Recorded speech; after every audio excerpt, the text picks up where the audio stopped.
All right, welcome back to another episode of Justice for Y'all. I'm Paul Painter, and with me, as always, Andrew Bowen and Stephen Morrison. Gentlemen, how are you? I'm doing great. I'm good. Did we do the clock? We did it. Are We we did. we're rolling, right? Yeah. Okay, well, I didn't hear it. Man, learn your cues, dude. That's right. I know. I realize you. You're tuned into the podcast where justice meets Southern hospitality. Broadcasting directly from Savannah, Georgia, join your hosts, Paul, Stephen, and Andrew of Bowen Painter Trial Lawyers as they chat about the legal difficulties you might face in everyday life. From the ports of Savannah to the busy highways that stretch through the Southeast, we're your go-to source for all things legal. Served up with a dose of Southern charm and commitment to justice for y'all. All right. Well, today we're going to, after that breathtaking intro, today we are going to continue the series we started in season 1 and talk about the phases of trial. So we've talked about jury selection or voir dire, and we have talked about opening statements. And so after opening statements, what's the next phase we get into, guys? Well, plaintiff has to present his case and put the evidence in. Put the evidence in the car, Junior. Put the evidence in the trial. So, So it's the plaintiff's case in chief. right. And so I guess, first of all, what is evidence in a civil trial? That is a great question. Yep.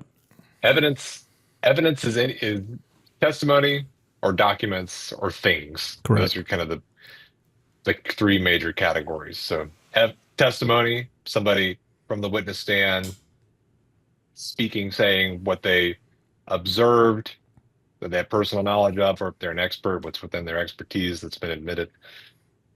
Documents, medical records, reports that are admissible. I mean, it's got to be admissible things that fit the criteria for admissibility. We can talk more about that. And then things, guns, murder weapons, tractors that exploded, Ford that the roof was crushed on, Photographs, helicopters, videos. on a photograph. Yeah. Mm-hmm. So And those are the things on which the jury must base its decision. So argument cannot be based on speculation, things outside the evidence. The evidence is the material on which the jury must consider when deliberating and coming up with their verdict. And so we'll get back to evidence in a minute, because evidence, obviously we could do several episodes on evidence. But let's talk about, we're talking about the plaintiff's case in chief. When you say case in chief, what is it at its root that the plaintiff must show during its case in chief? What is the plaintiff obligated to show?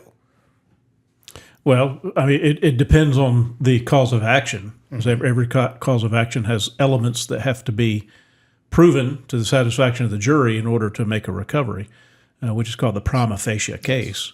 But typically in a tort case, prima facie, typically in a tort case, it's going to be a duty to do or not do something, a breach of that duty, showing that there was causation of an injury due to that breach, and that there were injuries or damages sustained by the plaintiff.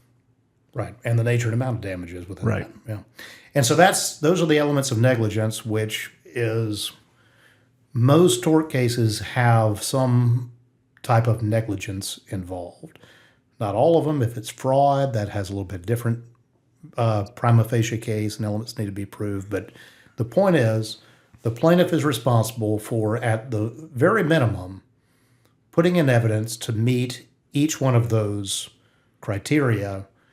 And what happens if the plaintiff fails to do that? Let's say the plaintiff fails to show that the defendant breached his duty. What happens? Well, then the defense lawyer is going to stand up after the close of plaintiff's case and move for a directed verdict. That's right. And a directed verdict means the evidence, even looked at the best light favoring the plaintiff, cannot possibly meet the legal burden to carry the plaintiff's case. So, at the very front, when you're putting the case together as a plaintiff, you got to make sure you're meeting your prima facie case, which is usually pretty easy in something like a car wreck. It just sort of naturally comes together. But always something that, as a plaintiff's lawyer, you got to make sure that you're meeting all those elements you need to make. And then the more complex the case, the more complex the cause of action, the more you need to map that out and make sure you know what was said to meet that. So that's your baseline. You have to do that. And just to put it in more concrete terms that I think everybody will understand, let's say that the case we're in court about involves someone running a stop sign and hitting somebody else. The duty in that case is to obey the stop sign, to follow the traffic laws and stop until the way is clear.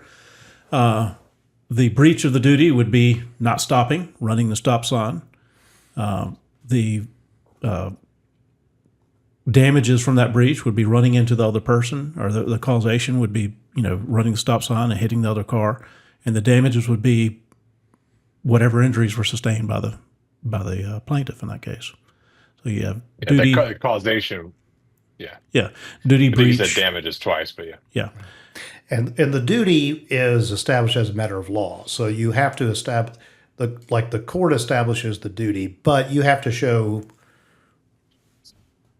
you don't have to prove that a driver has a duty of reasonable care to others on the road, but you have to prove that the person was a driver. Right. So that's where little wrinkle in there, but yeah. So that's, maybe we should talk I'll say a little bit about how this works. Like when a case kicked off, the last episode in this series, we talked about the opening statement and who is involved in that. It's primarily the lawyer is talking during the opening statement.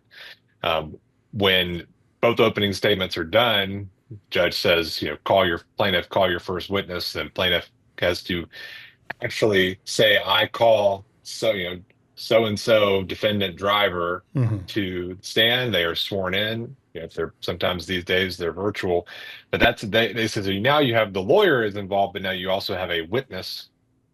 It is primarily the lawyer's job at that point not to say all of the things that meet these elements, but to elicit testimony, what we call direct examination. So it is a lawyer is asking questions. They can't be leading. In other words, they can't suggest the answer, but they have to ask that will elicit that testimony that starts to lay the foundation for what Andrew and Paul were talking about. So that's why you see on TV, that's the first thing that's got to happen. And that's how evidence gets in, is through a witness on the witness stand, unless there's a stipulation or some other way for it to get in. But that is the classic traditional way. And a lot of most evidence the jury hears is testimony. It may not be the bulk of the evidence once you look at a volume of documents that goes in the record, but that's what that's when most of the time is spent during trial is testimony. Speaking of documents, documents are also evidence, and the most traditional ways to get a piece of documentary evidence in is through testimony of a witness who can somehow vouch for that document. Now, as a practical matter, in most trials, there will be some documents that both sides agree should come in, and we will stipulate that those are in evidence, and we don't have to have a witness vouch for it. But take a case where there's a contract at issue, and one side just says disputes that that piece of paper is the contract between the parties. Well, the plaintiff in that case can get on the stand, and the lawyer can question them and say, well, do you recognize this document? Tell me what it is. Is that your signature? And by eliciting that testimony, they have given enough basis for the court to say, okay, that contract or that piece of evidence is admitted into the evidence in the case. And that's a great point, because there's two parts to that when you're talking about having a document admitted.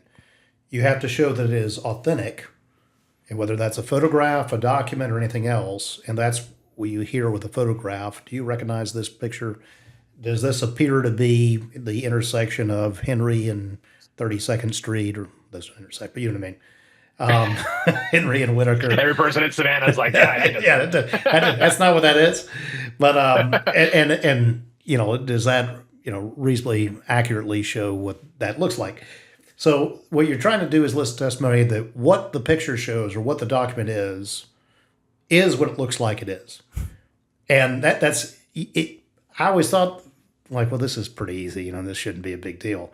Well, nowadays with AI, it's become a huge deal because making sure something is authentic and is what it appears to be. You can't trust pictures. You can't trust video. You can't trust documents to be authentic just because they kind of look that way. So that's becoming a real. I would imagine that's going to become a real challenge in evidence. And it used to be that authenticating a document was almost everybody used to agree. Yeah, it is what it is. And I think we're going to see more challenges on that. Right. And let's say it goes the other way. Let's say you have a photograph. You say, well, Mr. Witness, I'm going to show you this photograph, and do you recognize that photograph? If they're like, no, I don't know what this is, then you can't put the photograph into evidence, at least not through that witness. And so if you have documentary evidence you want to get in, you need to, before trial, know who's going to testify to vouch for that evidence, and what questions you need to ask to make sure it can be admitted. And so we talk about evidence, and we're about to I'm about to go to the next step on that, but evidence, I think everybody knows there are rules of evidence. And the purpose of those rules are to help ensure that what goes before the jury is reliable and factual evidence. There you go, Stephen. Nice background. Thank you. Yeah. And the rules of evidence evolve over time, and they have different things. But one of the things that you always hear about and that nobody understands that well, except until you go through a year of evidence in law school, is hearsay. We don't understand it then. Yeah. You start to understand that this isn't what I thought it was. Are we really going to have the hearsay discussion? We're going to just touch on it, okay? So basically, right after the the idea rule is, against perpetuities. Yes. Well, we're not. Yeah, you can get on that. And the rule in Shelley's case. So hearsay. Oh, yeah. Most people say, "Oh, that's just hearsay," like it's rumor, and in a way, that's what hearsay is trying to prevent. But it's a very specific thing. It's an out-of-court statement that is offered for the facts, the truth of the matter asserted. Of the matter asserted. In other words, if you just say, I'm trying to think of something that wouldn't be relevant. Like if you're in a car wreck and the person just said, "Oh, I heard him say the light was green." Well, that is offered to show that the light was green. But if they said, "Oh, the person said, oh my God," because you're offering that to show that they were shocked, that wouldn't be hearsay because that's not really why the statement was offered. And so it's not subject to cross-examination. And so 3 things: out of court, so it's not under testimony. A statement. So a statement is different than, we got into law school like, if a dog barks, is that a statement? No. If the alarm goes off, is it a statement? No, it's not. A statement has to be a person making a statement. And then for the truth of the matter asserted. So those 3 things. And there are a lot of exceptions to hearsay. So even if something meets that, because most documents that you see will meet that. They're made out of court. They get statements, and they're often being like medical records being put in so the jury can see what's in them. So there are a whole bunch of exceptions to hearsay, which we're not going to go through all those. But let's say a medical record. Once that is authenticated to show this is a medical record from Memorial Hospital, and it does show the records of Jane Doe. Well, now that this is authentic, is what's in it allowed to go before the jury, or is that hearsay? And in Georgia right now, hadn't always been this way, but a medical record fits a hearsay exception as a business record, and so that document can be admitted. So you have to that goes to, is it authentic? Is it what it says it to be? And then is it admissible? Does it meet the rules of evidence? And if it goes south of the rules of evidence, does it meet some exception to that? So that's what you got to do to get your evidence in. But there are some statements that may be contained in those medical records that are hearsay and would not be admissible. And in that case, they would be redacted out of the record. That's right. So now you're getting into doubled hearsay within hearsay, which we won't get into. Layers of hearsay. I mean, it is what it sounds like. Yes, it's like a club sandwich of hearsay. Yeah, sink your teeth right into it. It's delicious. No, and I think it'd be fun to kind of talk about fun in the way that we think is fun. Yeah, to talk about some of the ways you approach things. Because this is the thing about trial, and we're getting into the meat of it. We're talking about we're putting on the case. I mean, once the plaintiff has called their first witness, it is on until the plaintiff has no more witnesses to call. And that's, I mean, it is the 9-dimensional chess game has begun. So you have to do a lot of prep work before that, thinking about, okay, how is this all going to go? You don't know exactly how it's going to go, but you have to have a plan and these scenarios for, okay, I know to prove my prima facie case, in order to show the breach of this duty, I'm going to need to get this video in from this dash camera footage in this truck. And so I've got to have, who is the witness that can authenticate that? Have I located them? Do I know what they're going to say? Are they alive? But what are some of the ways before trial that you guys organize that for yourselves to know you've got the evidence you need, you've got the person that's going to lay the foundation, setting aside talking to, assume the other side is not, playing ball, isn't stipulating for this stuff? Well, it's a great question. It's something that you should look at in your case all along and often, because some things are not going to be just there's going to be a witness available. You always got to think, if you have a key piece of evidence, how am I getting this in? And some of it's pretty simple. I mean, in Georgia, if you want a medical record, you authenticate it by a certificate that says certain things from the custodian of records, which you can give them when you order the medical records, and you should have it, and it should all be there in your file ready to go, and then it gets into evidence. If you have something that's trickier, one of the more tricky things that comes to mind right now is I had a trip and fall case on a city sidewalk, and it was a hole. The hole was in the sidewalk, and one of the things you got to show with that is that the hole has been there for a long time.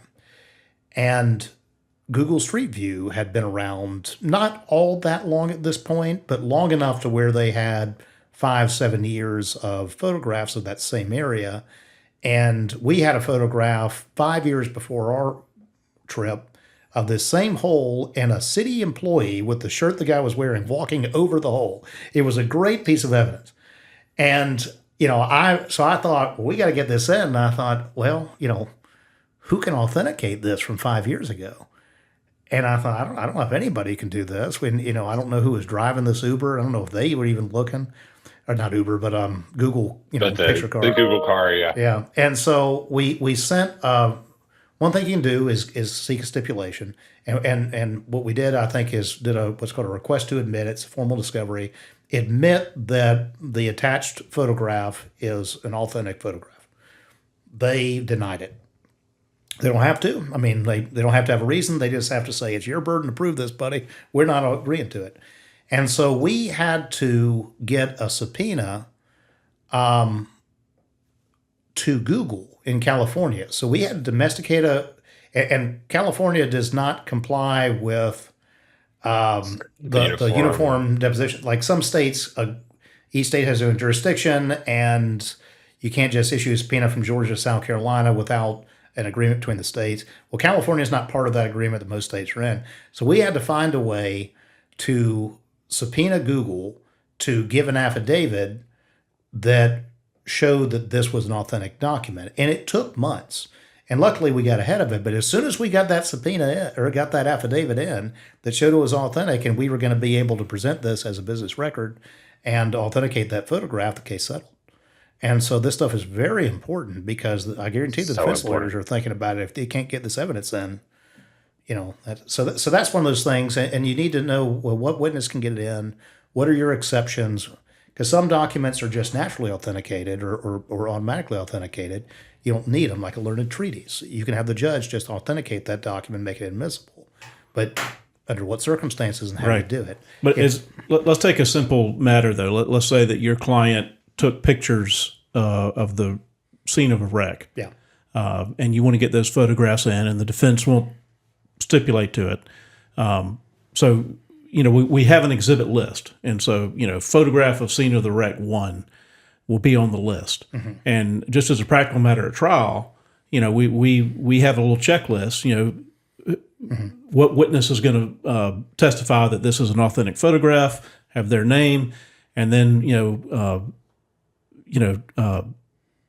check off that they've authenticated it once that happens at trial, that has been tendered, and that it's been admitted by the court.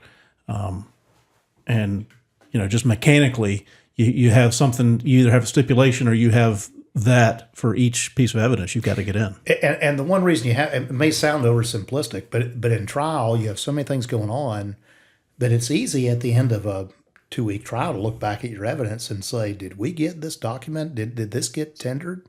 And did it get admitted? Did the judge ever rule on it? Because one thing you got to be careful with trials is if you object to something or make a motion, a lot of times there'll be a discussion and there's a resolution without the judge ever ruling. And if you want to appeal that case, there's got to be a ruling to appeal. It can't just be an agreement, because if there's an agreement, then it's a stipulation and you don't have anything to appeal. And so you got to make sure that record's protected. And let me just say, as we're talking about all this, and this is the multi-dimensional chess you're talking about, you got to make sure your prima facie case is there. You got to make sure your evidence is getting in. You got to marshal your witnesses. So you got to make sure if you get done with witness A and witness B is 10 minutes away, the judge is going to tell you, you need to put on a witness. I mean, some judges will be like, I'll give you 10 minutes. But others are like, you're putting on a witness or you're resting and your case. And at which point you have to have someone there. And that is one of the most nerve-wracking things, is when you're, not sure what, the logistics of your witnesses. So you got to be worrying about that. And all this time, the jury doesn't care about any of this stuff. You're trying to put on a persuasive case to the jury to what they want to know, but you got to make sure all these other things are done so seamlessly that nobody knows you're actually doing them. So that is the tricky part, and why you have so many things going in your head at trial. And then you got to keep up with what's being testified to, and how does it affect the next witness? Do I need to bring that up on a redirect examination, that kind of thing. And so you got to think ahead of time of how to get all your evidence in. And one thing somebody mentioned earlier, is you call them the defendant driver. And you can do that in every state that I know of, and you don't have to call them as your own witness. We call them in Georgia for the purposes of cross-examination. It's basically what some people think is an adverse witness, which means you can lead them. And Stephen, I think that, back to your point, a direct examination, non-leading questions versus a cross-examination, this is an area that is pretty fluid at times, but basically the idea is you can't ask yes or no questions. You can't tell the witness the answer and get them to confirm is a lead. The way around that... So you can't say... isn't it true that... the light was green when my client was driving through it. Unless it's an adverse witness. You can probably say, was the light green, or was the light red or green, or what color was the light? But you can't say, isn't it true that the light was green? Right. And that may not sound... To Paul's point, the two of those were arguably leading. I mean, that's where, you'll get away with it with some judges, and some you won't, some lawyers you will, you won't. And that's really where the kind of the gunslinginess comes in, of how far can you push that a little bit? How much do you want to move this along versus there's a dispute that needs to be fought? And I think most lawyers, I will say for myself at least, I will push it until I get called on it. Mm-hmm. If I can lead a witness, and the reason we want to do this is there are times you want the witness to tell the jury their story and they hear in their own words. But if I'm trying to meet my prima facie case, or I need very specific evidence in the record, I'd rather say it because I know what I need than have my witness try to remember what he's saying. So anyway, it's a little gamesmanship with that, but an easy way to think of, any lawyers listening out there, my dad used to give me this tip. If you're getting caught up and you're getting objected to for leading, if you start the sentence with who, what, where, or describe, it is by definition not a leading question. So if you say those things, describe how the light was green. That may be crossing it a little bit, but at least you're getting like, well, it was kind of a Kelly green, Yeah. Describe the shade of green that light Describe the was. shade of green. Yeah. Exactly. Technically not a leading Exactly. question. And then, of that's course, the on fun of it in a lot of cross-examination, ways. it's the other person's witness, so you can, and generally should, ask yes or no questions, and you should, because you're, in some ways, you're given the testimony and the witness is confirming. That's really where the adage of "don't ask a question you don't know the answer to" comes into play. I mean, Troy, you've got a pretty funny Yeah. joke on this one that I This think nails the. it nails the concept of it. So, there's this criminal case, and a man was accused of biting another man's ear off. It was an assault case. And the defense lawyer for the man accused was cross-examining the only witness in the case. Otherwise, it's sort of a he said, she said case, but there was one witness. And he got him up there, and after the guy had been on direct examination, describe what happened. Well, I saw them fighting, and one guy bit the other guy's ear off. All right, thank you very much. You're witness. He got up there and says, well, let me ask you this. Did you see them fighting the whole time? Well, no, sir. I just walked up and walked around the corner, and then they were. Were they fighting at that point? Well, no, I think they just got done. So you didn't see them fighting? No, I didn't. So did you see my client go up and bite his ear? No, sir, I didn't. And that's when you need to sit down. But he decided to go for one more that he didn't know the answer to and said, well, Mr. Witness, how is it that you know that my client bit the other guy's ear off? He goes, because I saw him spit it out. So you got to know what questions to ask and when to stop asking them, Yep. When to hold them and when to fold them. That's right. So that's kind of the gist of it. You got to go through there, and I guess the last thing we talk about is strategy with your witnesses.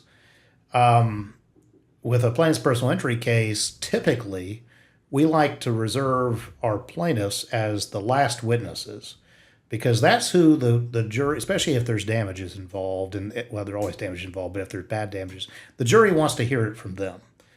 And one reason why we don't put them earlier in the case is we'll put up other witnesses, expert doctors who talk about the medical condition and what it means, family members and friends who talk about this affect the person's life, all these things. If there's liability involved in our client's witness, we'll have liability experts who talk about the mechanics of how the event happened.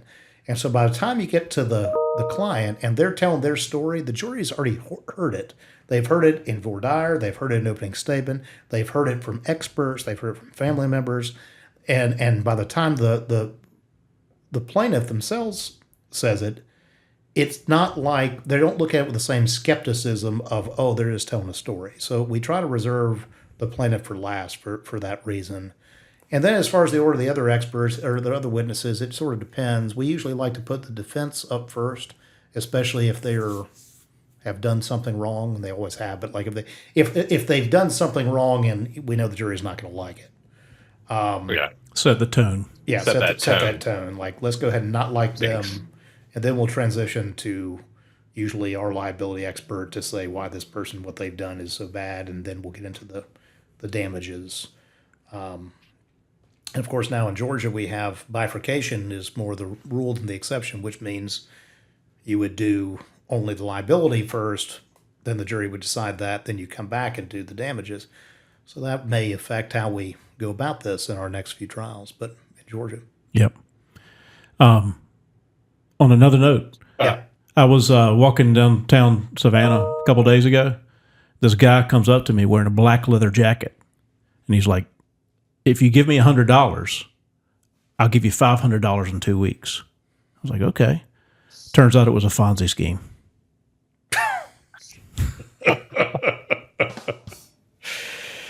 Well, to round this out, we'll just have to say what comes after. And we've talked about the plaintiff's case and the defense case, but I think it's time for us to take a rest either way after that. Yeah. All right, guys. All right. Enjoyed it. Yeah, on that note, this is Bowen Painter, and this is Justice for Y'all. We'll see you next time.